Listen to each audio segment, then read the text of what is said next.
Il bello dei partiti è confrontarsi fra i partiti, ma anche confrontarsi dentro il partito. Sbaglia invece chi fa l'altro percorso, quello di dire se ci sono pensieri diversi, chi ha un pensiero diverso lo elimino. Parte da questa considerazione la chiamata di Flavio Tosi agli scontenti della Lega. Una chiamata nel giorno del passaggio dal volto storico del Carroccio Sandonatese a Forza Italia.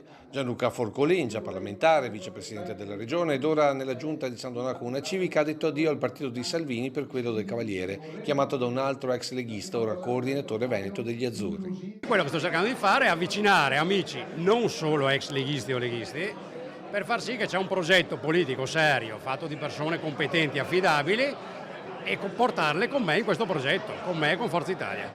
All'orizzonte però non solo leghisti, ma anche quella parte del Partito Democratico che non si riconosce nella linea Schlein o ai disillusi di Azione e Italia Viva, con l'idea nemmeno tanto nascosta di ricostruire di fatto la democrazia cristiana veneta, quella che per intenderci a San Donà aveva il 70% di consensi. Perché analizzando bene anche alle ultime politiche il partito dell'astensione, ci si è accorti che la fascia non è di indifferenti, ma di elettori moderati che non si riconoscono più in nessun movimento. Ecco perché Tosi fa un altro ragionamento.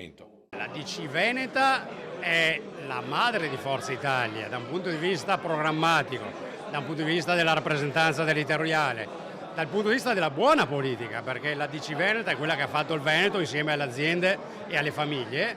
Forza Italia è l'erede naturale di quel bagaglio politico.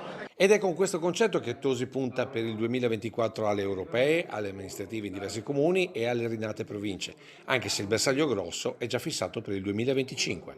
Se in Friuli c'è la Lega, se in Lombardia c'è la Lega, in Veneto non può esserci che Forza Italia.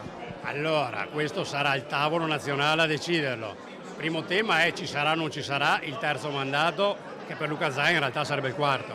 E quello è un tema nazionale.